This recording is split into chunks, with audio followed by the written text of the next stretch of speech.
Kumbaga, it's not news anymore. We are all waiting for it. Alam naman natin, may plano siya. Or kayo pa ay nagulat sa sobrang aga po ng pagkadeklara niya ng kanyang intensyon na tumakbo? Siguro, Pat, ako'y nagulat na sinabi niya at nag-formal siyang pahayag. Yung kagulat-gulat sa panahon, depende yon sa kung ano ang kailangan mong gawin. Usually, sa presidential announcement, meron kang kailangan mo ng 18 months para ayusin lahat ang dapat ayusin. Yan ay papatak ng December 2026.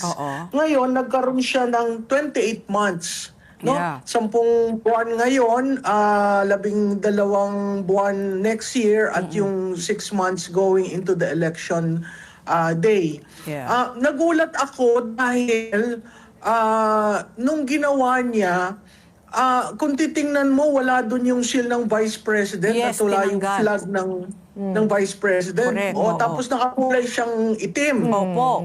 Oo.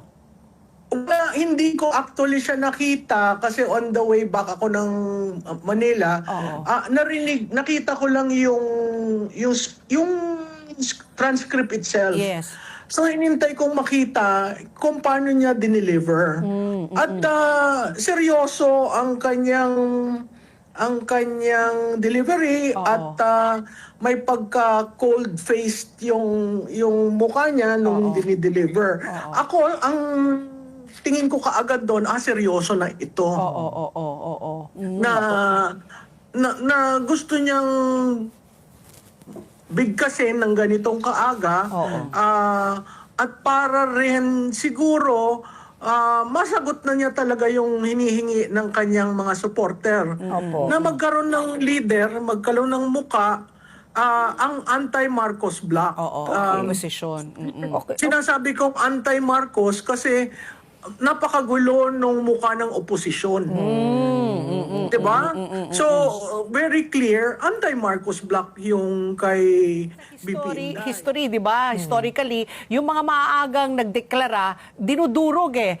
Case in point, si Manny Villar, si Jojo Binay, di ba? Maaga rin sila nagdeklara. Tingnan nyo, no? Wala nangyari. Kasi binibigyan nyo parang ng ammunition yung administrasyon na durugin ka kasi nga kinokontra mo ang administrasyon.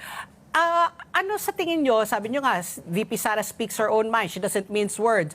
Pero do you think that this early announcement is more for her favor because nga she's facing 4 impeachment complaints, or this is just so that the administration will scramble already and find their candidate para ayan, guguluhin ko kayo, bahala na kayo.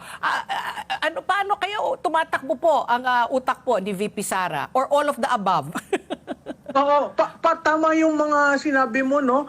Unang-una, oo, sa kasaysayan, si Manny Villar at si BP Binay, dinemolish rin. Pero yung demolition na yan is like within the 18 months of preparation. Okay. Si BP Inday, na-demolish na, second year pa lang in office.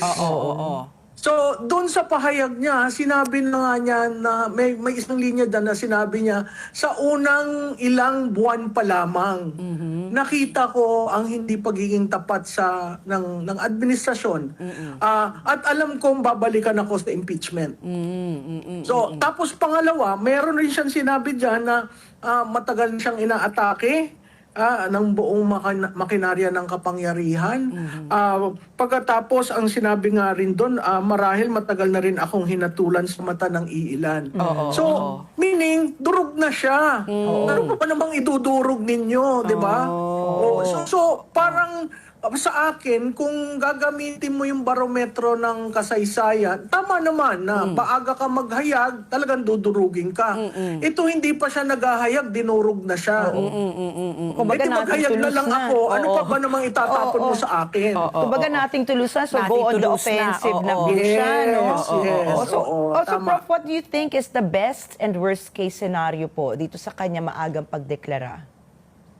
Well, ang best case scenario, malulusaw suporta sa impeachment. Ang best case scenario, makoconsolidate yung mga supporters niya sa baba dahil may leader na, may mukha na. Ang best case scenario na hindi naman niya talaga gusto ay may mga tatawid papunta sa kanya. Okay? Na mga politiko, di ba?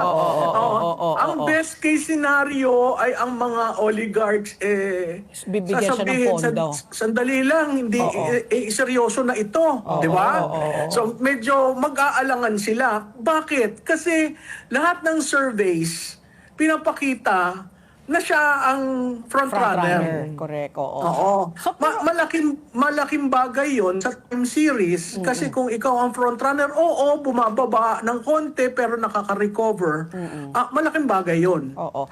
Ang worst case scenario, tapusin ko lang, no, ang worst case scenario ide-demolish pa rin siya. Ang balita ko, 2 months siyang ide-demolish sa House bago paakyatin sa Senado. Wow. Ano pa ba naman demolition ang gagawin mo? 'Di ba? Kumbaga sa English, pulp dry na. Yeah. And then you send the father abroad. Oo.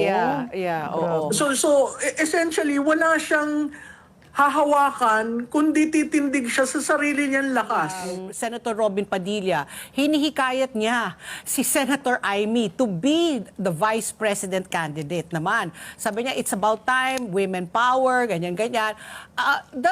The reality, kasi syempre kailanganin po ni President Sara Duterte pumili ng vice presidential candidate. Or of course, that's also an option that she doesn't have to. Pero ano po, sa tingin niyo po ang magiging sabi niyo nga, wala pa siyang partido. Sino mag-a-adapt sa kanya? PDP laban, yung sa tatay niya. Kasi yung kanyang partido, parang ano lang regional lang yata hindi pa naman siya yung ano. Pero sino kayang pwede niyang lapitan or sinong magandang candidate pang vice president to ensure her victory, to help her also, to get the presidential, to get to the presidency? Oo, Pat, alam mo, katulad ng mga naglabasan kagabi, sabi ko, may pairing na, may tandem na. Gadong katindi yung pahayag, no? Correct. Dun sa tanong mo, strategic ang isang Amy Marcos. Kasi northern yan So, kumbaga, hindi mo, anti-BBM ka, pero yung kapatid, kaalyado mo. Pero sa tingin ko, yung base niya may not favor that. Importanteng taga-Luzon ang maging ka-pair o katandem niya. Dahil ang Luzon ay 54% ng total registered voters. So malaki yun. Nais ko rin, tayo naman lahat ay babae, nais ko rin makita sa panahon ng buhay ko na dalawang babae ang mamumuno ng bansa. Pero yung ba ay kakayanin ng isang very patriarchal society, hindi ko alam kung yun ay siguro kailangan niyang pag-aralan,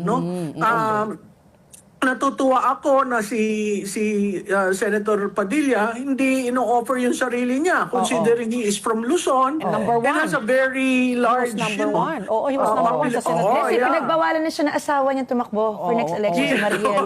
Sinabi na po, the Philippines doesn't deserve him daw.